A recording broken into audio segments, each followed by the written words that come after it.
We're going to go ahead and get started here this morning. We are in the last lesson of our Old Testament study that we've been going through. Now, we're going to do kind of a recall here a little bit of what you've learned in the Old Testament. Obviously, we're not going to take the whole hour to do that, but if you go back all the way to Genesis chapter 1, what do you have at the very beginning? You all should know it, right? In the beginning. All right, so creation, and then we got to chapter 3, the fall of man.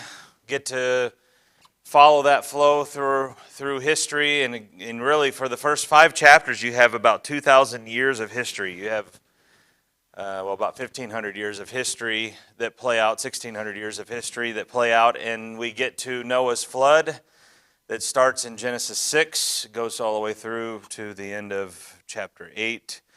Then we get to what happens after the flood. What's the big event that happens about 150 years? It's a human history event that changed everything. Tower of Babel, where you have the different languages. How many languages are estimated to come out of that based off of what you find there in the scripture? Around 70 language families are believed to come out of there, and you see it mentioned by the number of families that are listed out there. Around 72, some have estimated all the way up to 90. And you know what? We still have about 70 to 90 language families now, don't we? There's about 6,000 languages, but they all are brought down to 6,000 or 7,000 languages, but they all can be shrunk back down to those 70 family languages. Do you know that German and English are related? They come out of the same language family. If you just kind of give you a little bit of understanding of how that works. Okay, and so that's where we see that split off. Then we see obviously the repopulation of the earth. It talks about that, them spreading out and the nations going everywhere. And then there's a real focus of one specific family that the rest of the Old Testament really highlights. Who is that one family? The people of Abraham. Yes, the people of Abraham. Now, God called Abraham from his homeland. What was the land that he came from? Ur of the Chaldees. And the Chaldees, the word Chaldees is a word that later is referred to the people of Babylon, the Chaldeans. Okay, so he actually was part of that people that would later be part of the judgment. Okay, he was a pagan at one point and became a Jew, the very first one. Think about that, isn't that interesting? Before Abraham was a Jew, he was a pagan, worshipped false gods. And God made a covenant with him. What did the covenant speak about? There's a few things that the promise of the covenant would give. The father of many nations, okay. Something, okay, that in him all the families of the earth will be blessed, that's what that's a reference to, okay. Which the father of many nations is also a reference to as well. Okay, any others? Something about land, yeah, land. He's going to be given a land, and his seed are going to inherit the land. And so some of those things are that he's going to be a source of blessing. He will be blessed. He will be protected. All of those things we see. Then we see a guy named Isaac that comes on the scene. Who is he?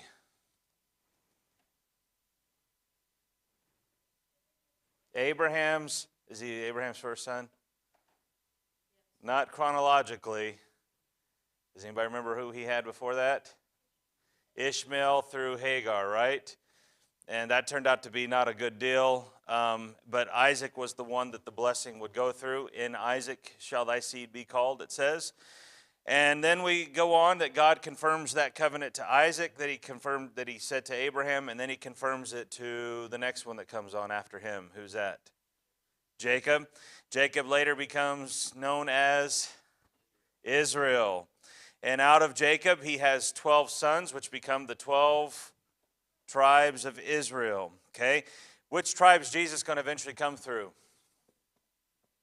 Judah. Judah is the tribe that Jesus will come from. Okay, and then we finished kind of looking at the book of Genesis with one particular son of Jacob.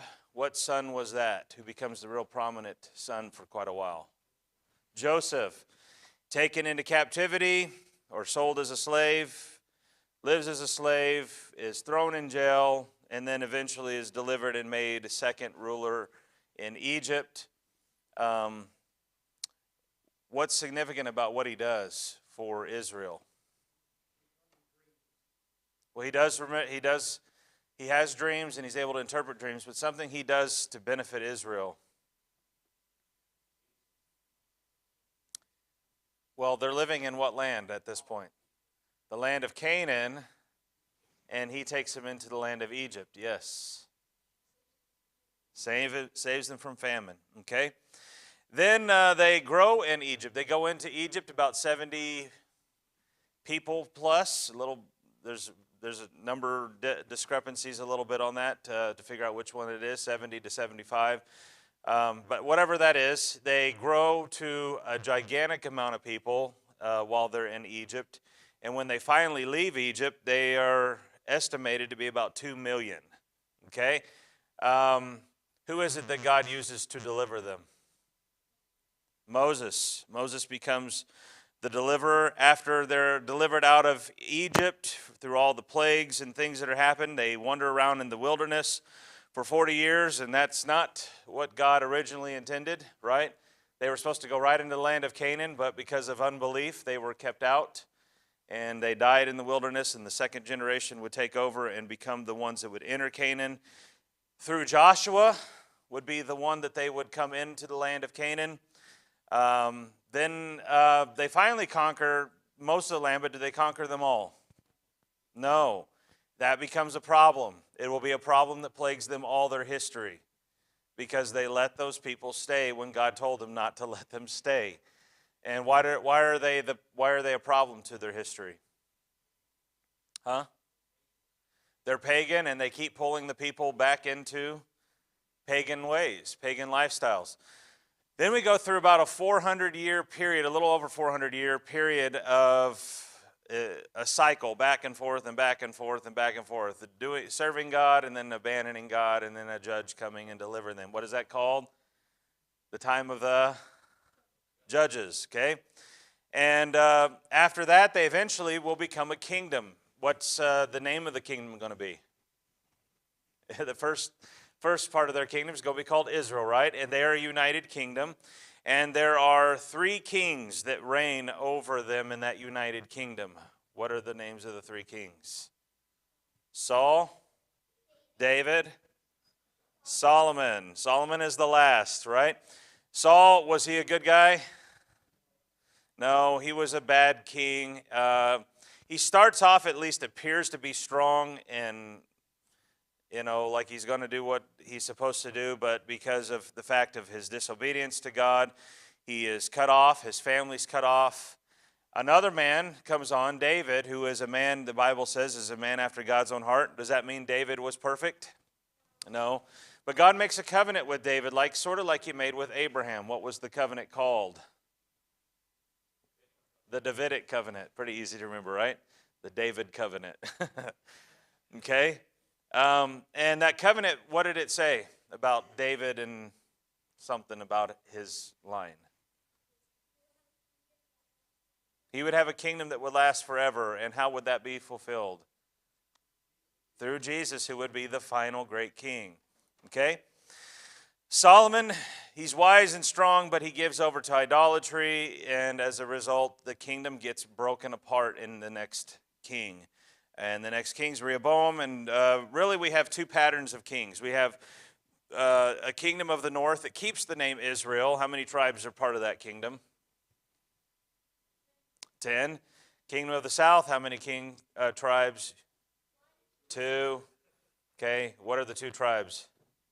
One of them's named the kingdom, Judah, and the other one's Benjamin. I think it's interesting, Benjamin is the second tribe, because do you remember Saul was a Benjamite, and David and Saul were kind of at odds with each other, and even when David came on the scene, the Benjamites were not fully wanting to go along with this new king from Judah. And you know how people are. They do it with their football teams and basketball teams. They do it with politics, right? Well, but they end up being a united kingdom. And part of the reason why they are united to each other is because they're right next to each other, I think, is part of it. Um, so when we look at the pattern of the northern kings, if we look at all of them, there's about 20 of them. How did they do? Were they good, bad, somewhat good, somewhat bad? They were completely bad. There was not a good king among them. Okay? About the kings of Judah, the southern kingdom, how were they? You had most of them that were evil kings, but occasionally you had a few that were good that would lead the people to repentance and get their hearts right. Northern kingdom, what happens to them? They are taken captive by the Assyrians. About 125 years later, a southern kingdom has another experience with another nation that's now on the scene. What is that kingdom? Babylon, and they're taken captive. By the way, you say, where did the Assyrians go? Well, Babylon conquered the Assyrians.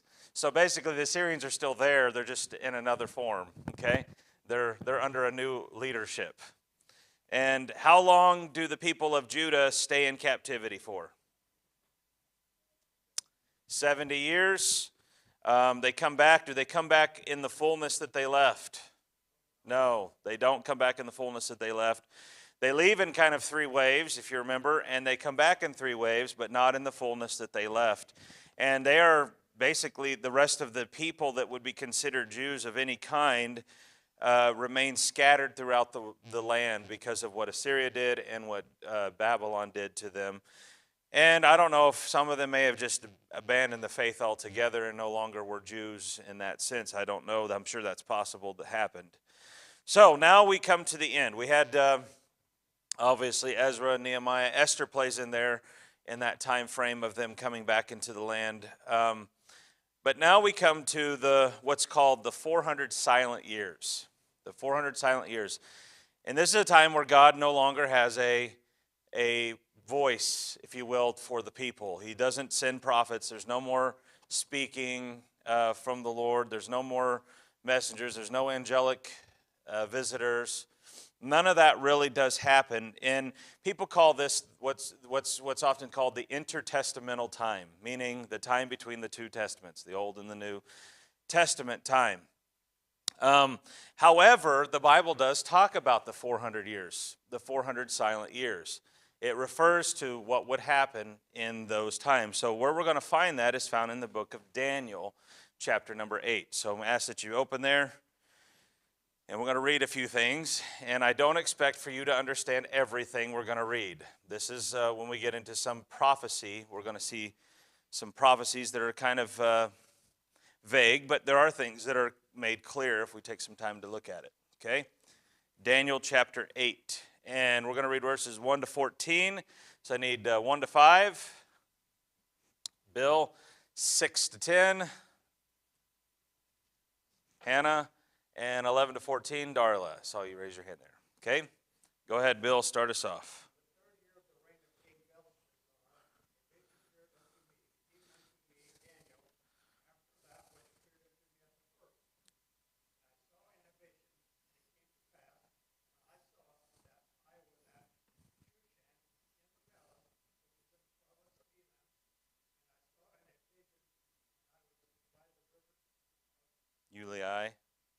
Uli, work, yep.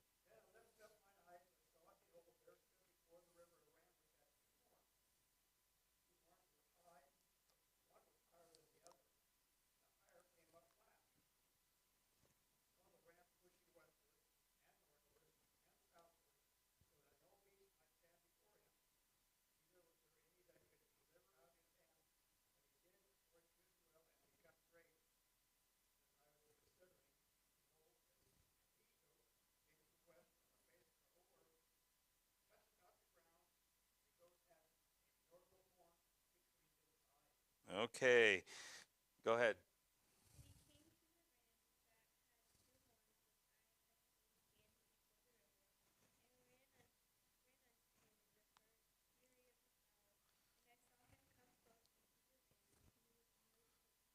collar. Well, what's collar? Anybody know what that word means? It means anger or rage. Yeah, rage will work. Yeah. Okay.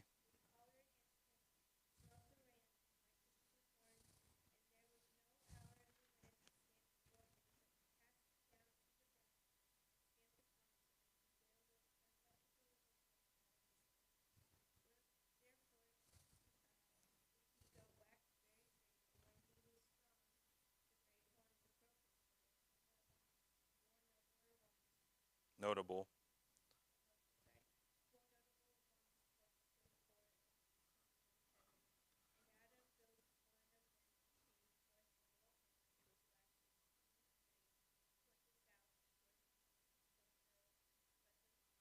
Okay, hold say. What's the pleasant land?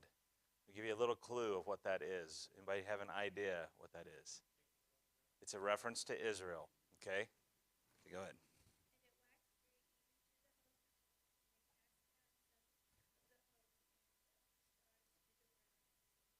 Okay?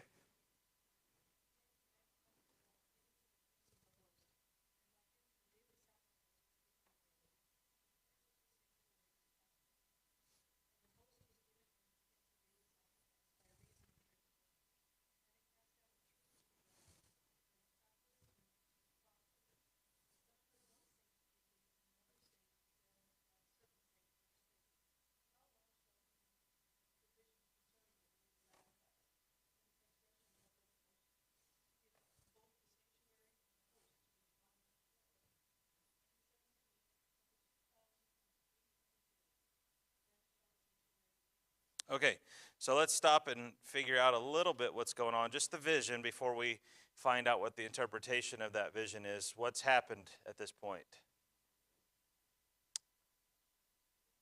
You got a big, not, first off, what do you got to start us off? You got the ram standing by the river. What's it mentioned about him?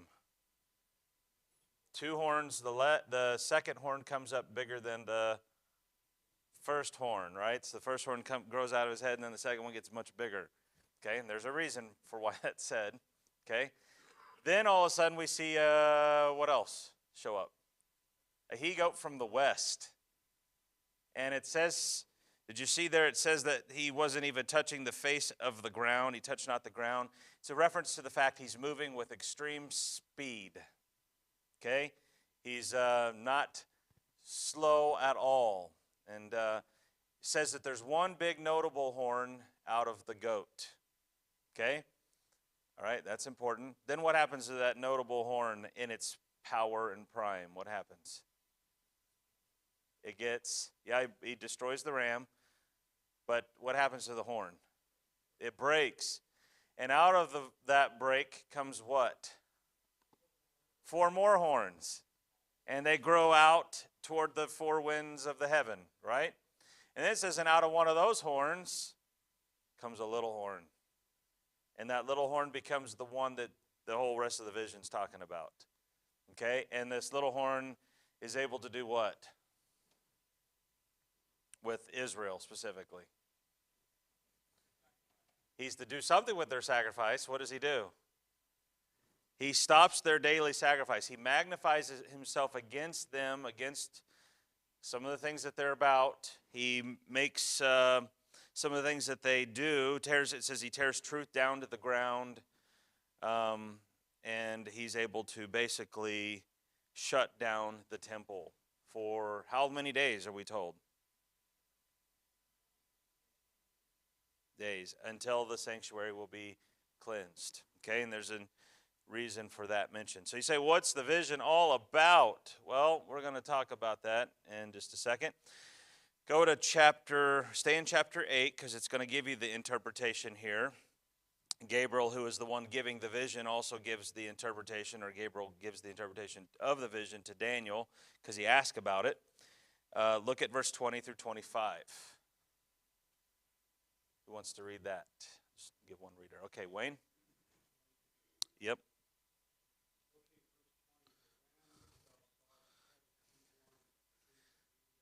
Oh, there we got first interpretation. Okay, go ahead. Okay.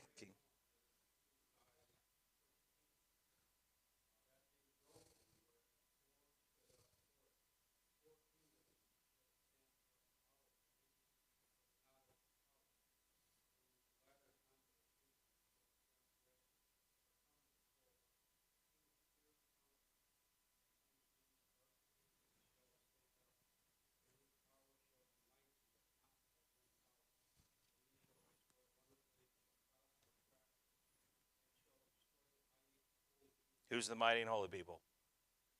It's a reference to Israel, okay?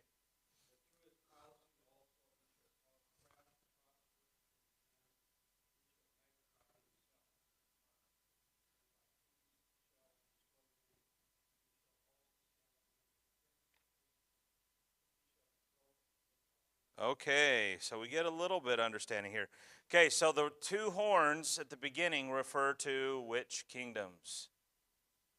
Yeah, the Medes and the Persians. Okay, and did you notice it says that the Medes grow up first and the Persians grow up second, but the Persians become bigger. Why? Because it becomes, even though it was originally the Mede Empire, the Persians joined with them and the Persians became sort of the greater of the two. Okay? That's why you see it today not usually referred to as the Medo-Persian Empire as much as it's often referred to as the Persian Empire. Okay? All right? What's the goat represent? Let's just kind of get that and then we'll get his horn in just a second. The kingdom of Grecia, or also called Greece or the Macedonian Empire. Okay? The Macedonian Empire, which is it's the third of the four kingdoms that Daniel talks about, right? The first one is Babylon, second is the Medo-Persians, the third is Macedonia. And the great horn represents who? The first of those kings. And who is he? Alexander the Great, okay? Alexander the Great. And does anybody know a little bit about what Alexander did in his youth, by the way? He conquered pretty much the entire Middle East, Europe, parts of Africa in just a short period of time. And he ends up dying suddenly with no heirs. That's what it means that the horn breaks. But how does the kingdom go from there? Four kingdoms split out of that first kingdom, but they're never as powerful as the first king. Those four kingdoms actually come from the four generals of Alexander, and they take over different parts of the kingdom. I'm going to show you here in just a second, give you a piece of paper that I think will be helpful to you. You have the Seleucid kingdom, you have the Antigonid kingdom, you have the Ptolemaic kingdom, and you have the Hellenistic kingdom that come out of these four. So just take that, pass them around. You're going to see what they did and how they conquered those lands. Color coded too. I even advanced for you there.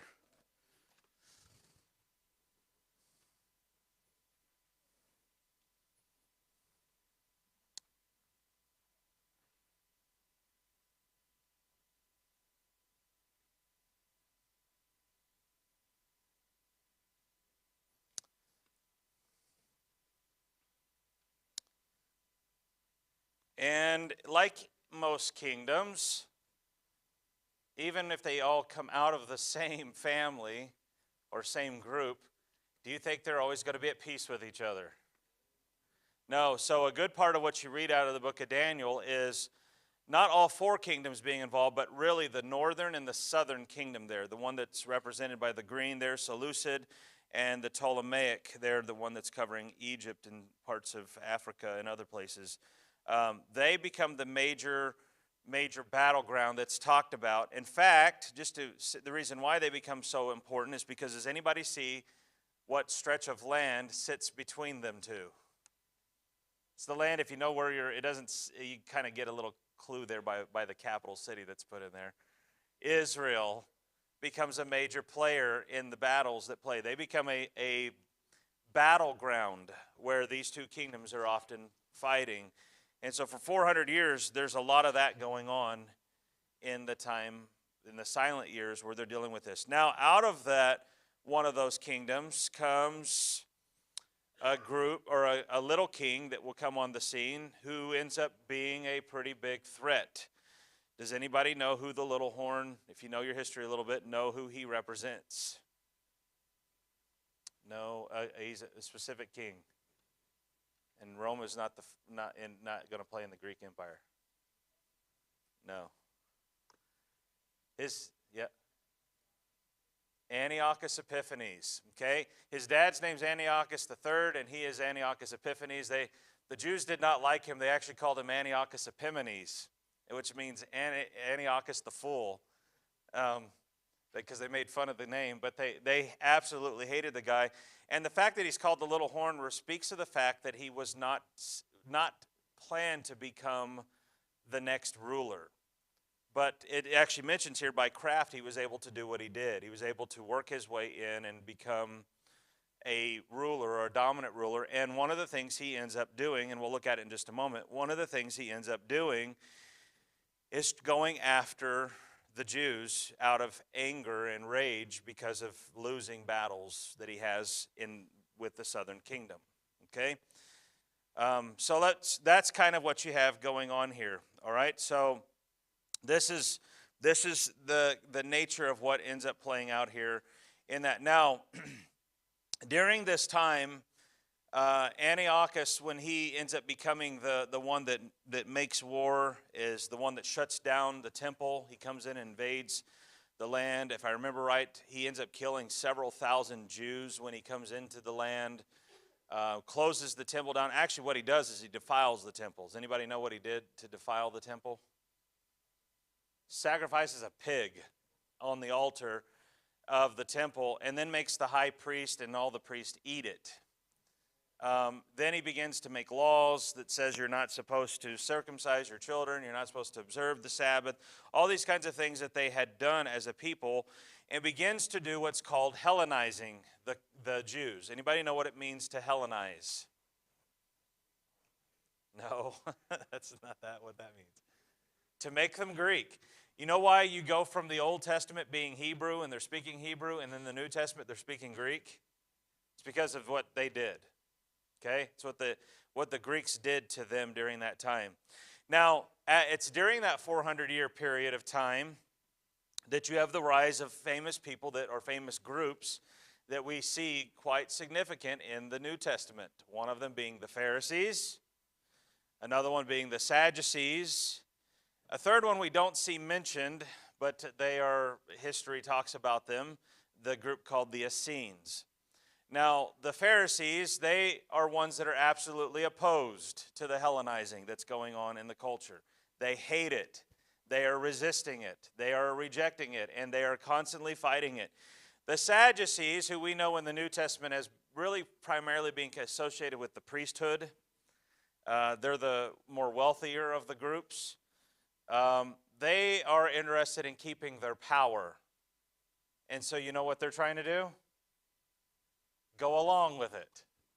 Get everybody to adopt it, to follow the culture, because we don't want to lose our nation, because they were fearful that the Greeks would destroy them. The Essenes are another group that are kind of a secluded group. They would be sort of like, I don't know, what kind of group can I compare them to? Group that just basically says we don't want anything to do with anybody. We believe everybody's wrong and we're just going to go hide in our caves. And by the way, anybody know the Dead Sea Scrolls? Ever heard of those? The Dead Sea Scrolls are found from the Essene groups. Okay, when they found them in caves, they were actually part of the Essene groups, and some of the records of scrolls and things came from them. But they were a group that were around during the days of Jesus, but they were ones that were so secluded, they had no involvement in really anything that went on with what the culture was going on. It's one of the reasons why they're not mentioned in the New Testament really at all. There is another group. Those are three religious groups, by the way. There is another group that is not really considered a religious group, and we do see them mentioned in the New Testament. Does anybody got an idea what group that is? That the Jews, they show up as well in this time. Starts with a Z. Zealots. The Zealots. And the Zealots were really more of a non-religious hatred for anybody occupying our land group. And they were known for their tactics of guerrilla-type warfare, hiding around a corner, having their little daggers and going after people and getting rid of high-ups and people that don't belong in the land and slaying them and running away kind of thing. That was going on. Now, one of the significant things that you'll see mentioned, and it's talked about in the book of Daniel, is that there were a group of people that made war against Antiochus. Now, not the Zealots necessarily are the ones, but They are a group that are referred to as the Maccabeans. Anybody ever heard of the Maccabeans? Judas Maccabeus becomes one of them. And in Daniel chapter 11, we're going to see some of that talked about here. So let's look at Daniel 11, verse 28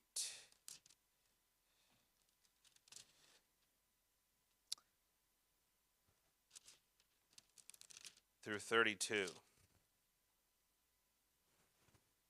Okay, anybody want to read that one? Daniel 11, 28 through 32. Darla, go ahead.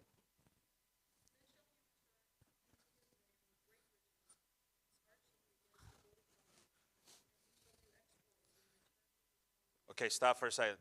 We need to understand who that he is.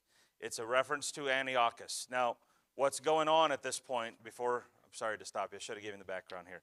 What's going on, this is a second time Antiochus has tried to take Egypt. He wants to be in control of Egypt. He wants to get rid of the Ptolemaic kingdom, basically. And he has fought once, lost. He's come a second time, and he's trying to, by craft, take the land of Egypt. By deception, take the land of Egypt. They basically draw an ultimatum. They say, you aren't going to do this, and if you do, we're going to destroy you. They stop him. They are able to get him out. He leaves extremely furiated over the fact that he has lost, or he's not able to take it. Comes back along the land of Israel, and in his anger decides, hey, I'm going to go after somebody just to show him who's boss. Now, the reason why he does it, partly, is because the Jews hated him. And they got rumor that he had died in battle, and they're rejoicing that he had died in battle. There's also a conflict about who could be the high priest. He had set one to be the high priest that the Jews hated. And they're trying to push that guy out and put the guy they believe that should be the high priest back in. And Antiochus is coming his way back through the land when he hears the joy, the happiness that Antiochus is dead, and now the new priest has been put into place. Okay? And she's reading about him now coming back into the land. It says he turns his heart against the people of the covenant. Okay, it's a reference to Israel. Okay? All right, go ahead and now get there.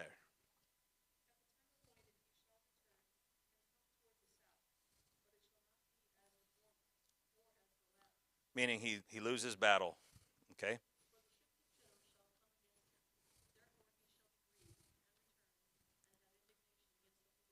The people of Israel.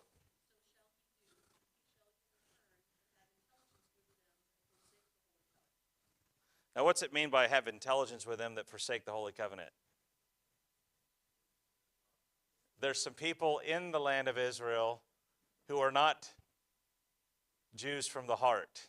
You understand that? That he's got an alliance to. Okay, go ahead.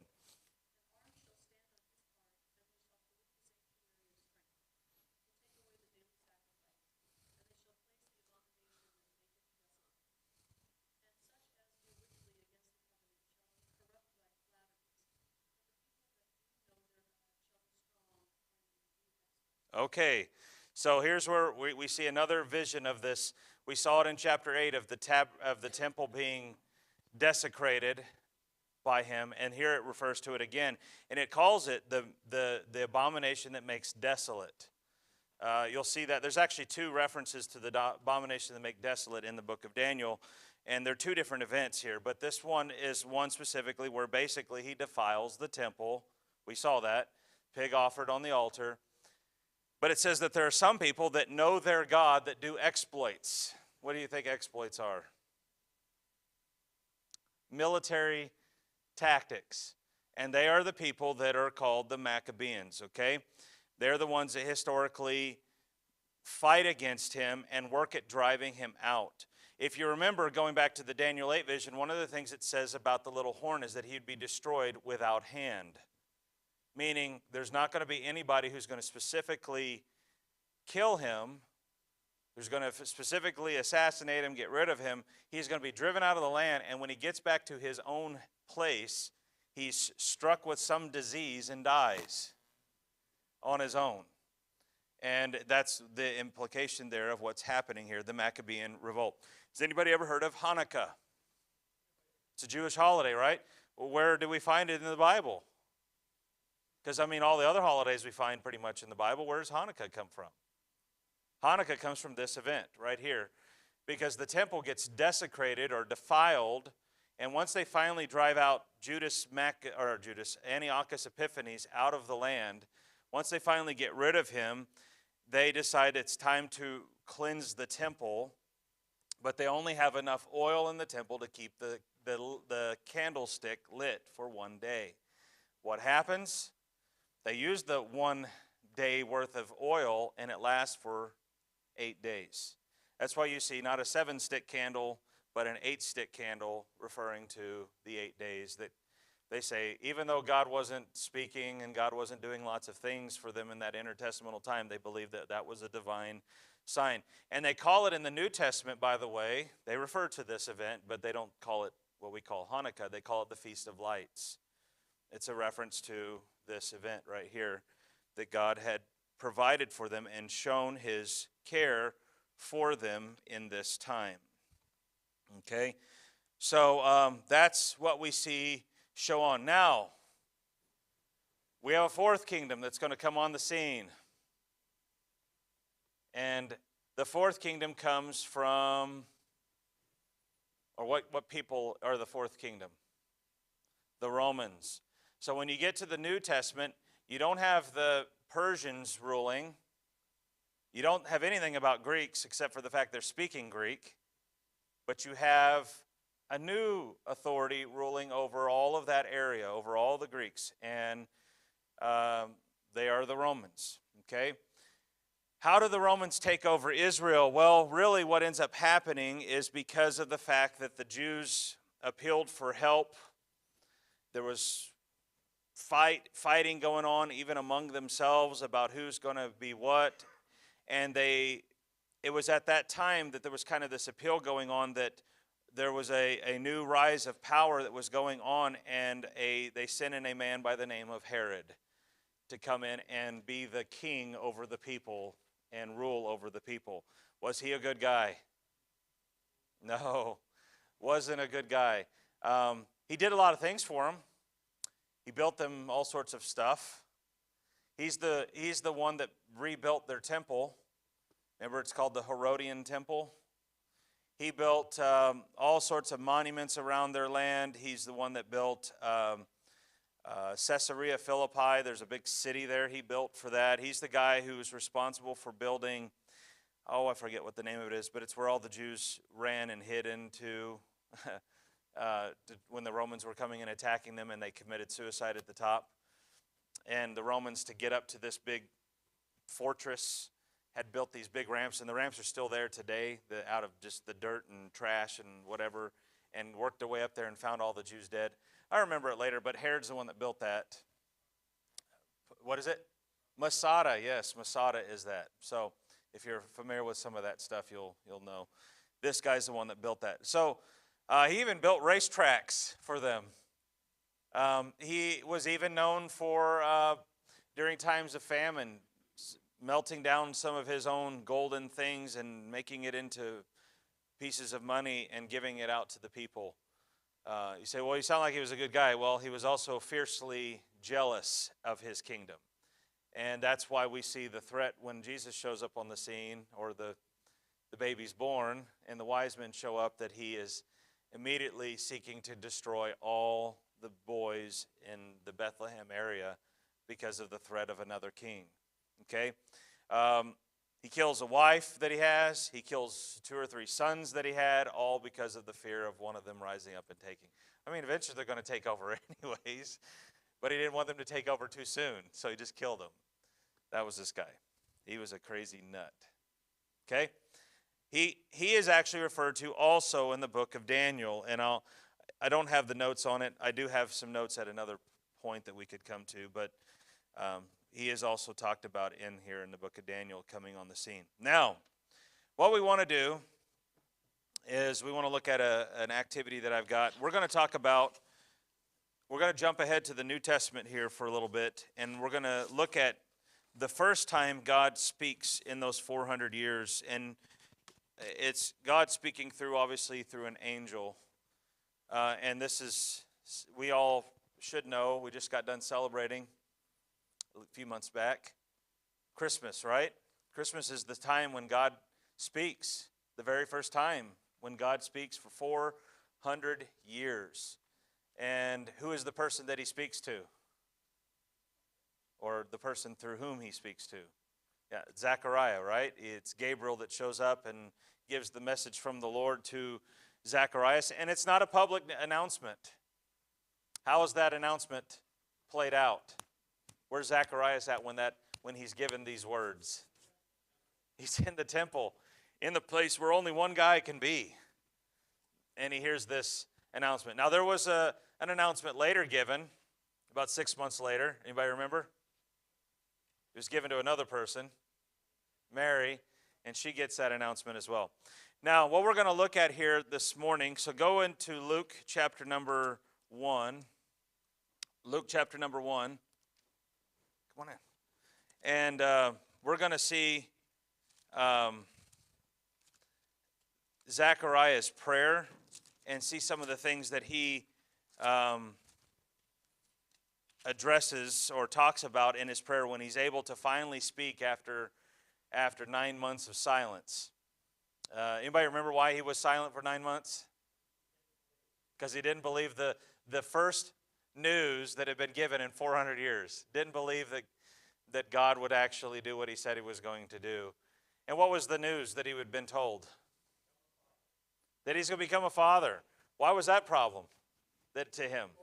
He thought he was too old and his wife was too old. He didn't believe his Bible, I guess, because was there anybody else that had a guy that was way too old to have children and had children? The very founding father, right? Abraham and Sarah. That itself should have been something he should have believed, okay? So look at verses 63 through 80. Somebody want to read that for us? I'm just going to let someone read the whole thing for us. Anybody? Go ahead, Bill. 63 through 80.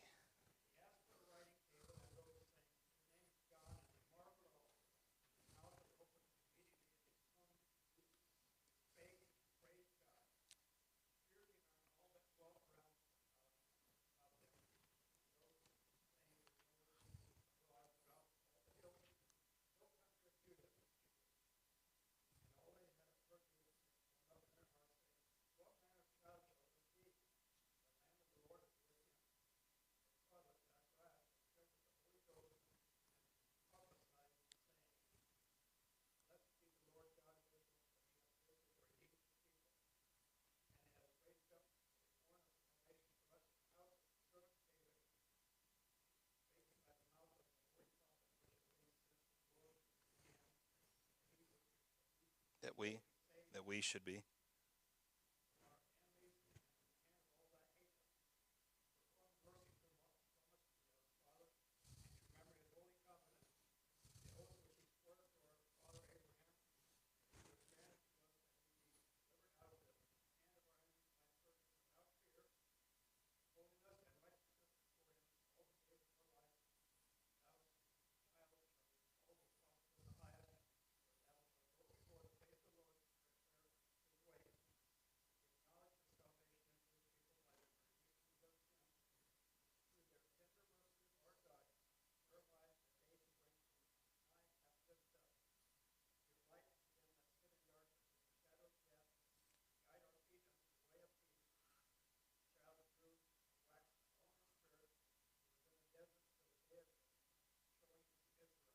Okay, so Zacharias really in some sense becomes the first prophet at this point that we meet in the New Testament. Right here, this is his prophecy that he's giving. And it's the silence has finally been broken to some degree, and now a man is speaking on behalf of God. And the first words here, Zacharias, after having been mute for months, are these things. And one of the things we see in this is a bunch of different references to Old Testament events that played out. And we talked about some of them this morning right now. So I'm going to give you a chance here, maybe give you about 2 or 3 minutes here, to try to see if you can find in that little passage we just read some of those references in the Old Testament that he talks about. And if you do happen, if you notice there, the question says, if you happen to have a cross-reference Bible, that will be helpful because I'm sure it'll give you all the answers for you. So you don't have to think. You just read somebody else's answers. Okay? I'm being silly. All right. So go ahead and look, and we'll come back here in about 2 or 3 minutes, and I'll see if we can come up with some stuff.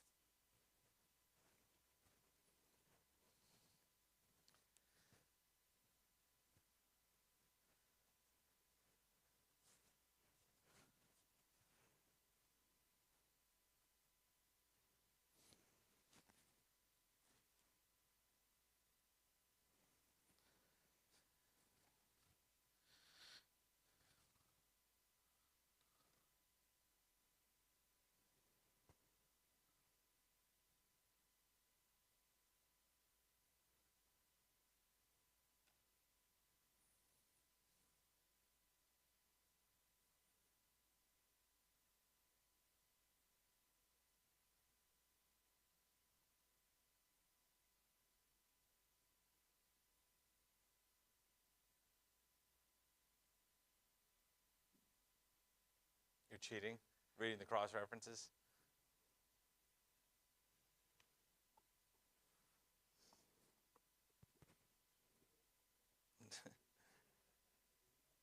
Somebody else studied it for you. It's your cliff notes to the Bible, right?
Okay, give me about 3 or 4 minutes here. See what you've come up with some of this. I know I'm cutting some of us off on studying here, which is good. You should do that. But run out of time here. So, did anybody see anything in verse 69? Any references there in verse 69? I'll read it to you and see if you got anything. And hath raised up a horn of salvation for us in the house of his servant David. Any references to Old Testament stuff there? I think you heard some right there. What was it? Say real loud. What's that say? Psalm 132 verse what? What's it say?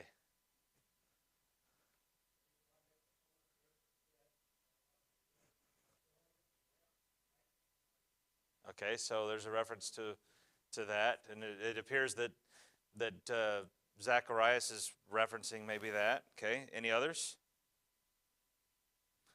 The fact that he's called a horn of David, what does that mean? Horn, by the way, did you notice in our little study we did out of Daniel, horns are significant? Horns refer to kings, okay, people in power. So a horn of David means there's going to come a king from David, right? Okay, what is the king that it's a reference to? The Messiah, yeah, Christ, Jesus, okay? Any other references there? I have a few in my notes here that I've put. 2 Samuel 3, okay. I have 2 Samuel 7. I also have Jeremiah 23, verse 56, that finds its reference in this place. Okay. Actually, verses 5 to 6. I'm sorry, not 56. 5 to 6. I didn't see my little dash there. Okay. 5 and 6. Okay, yes?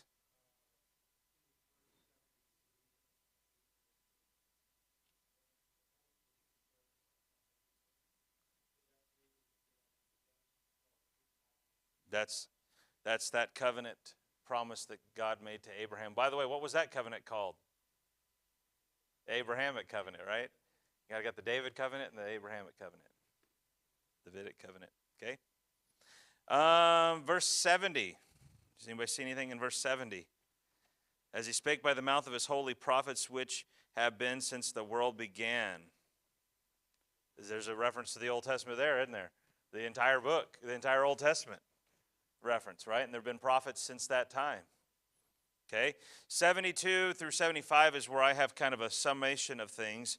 To perform the mercy promised to our fathers, to remember his holy covenant, that's the Abrahamic, the oath which he sware to our father Abraham, that he would grant unto us that we, being delivered out of the hand of our enemies, might serve him without fear and holiness and righteousness before him all the days of our life. So we see there, one of them, the covenant made with Abraham to bring salvation to his seed, make them a great nation. That obviously is part of what's being said. Even here he mentions the fact that he's going to bring holiness and righteousness in the land. It's a reference to the one who's going to bring salvation. Okay. Talks about being delivered out of the hand of their enemies, might serve him without fear.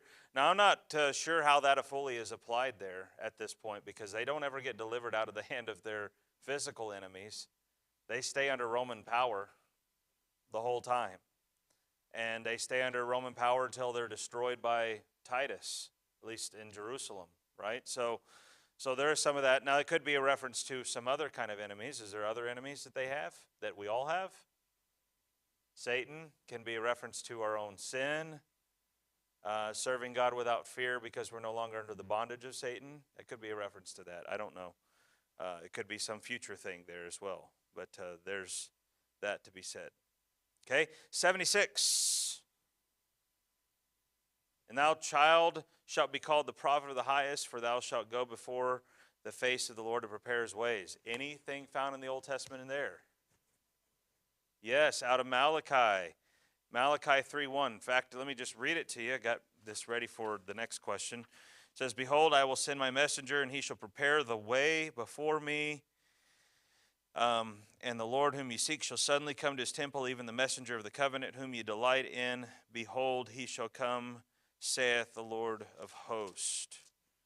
Okay, so is he referencing that? There's another reference in the Old Testament that deals with one preparing the way. Does anybody know? It's not in Jeremiah. It's in Isaiah. Yeah, Isaiah chapter 40. Yeah, so look at Isaiah 40, verse number 3. Verse number 3, I believe is what it is. Isaiah 40, verse 3, I think. Yep. It says, the voice of him that crieth in the wilderness, prepare ye the way of the Lord, make straight in the desert a highway for our God. And when John was asked about who he was, he quotes that passage, and he quotes also out of Malachi. So obviously both of those are references to John's ministry. Yes? Okay.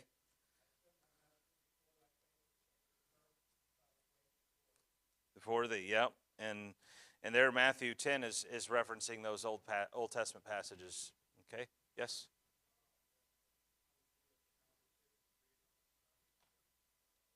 The suffering servant. Okay. Yeah, let's look at that real quick here. 76 here. The prophet of the highest shall go before the face of the Lord. Is that what's referenced there for 76 in your notes, or are you just giving me something?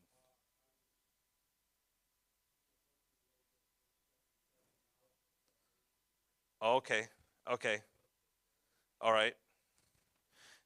Now, who's giving the knowledge of salvation unto his people by the remission of sins? Is it John doing that, or is it Jesus doing that? I would guess it's probably referring to the one who is the highest, right? That's bringing the knowledge of salvation and by the remission. What's remission mean? Dismissing of sin or forgiveness of sin. Okay? What's that?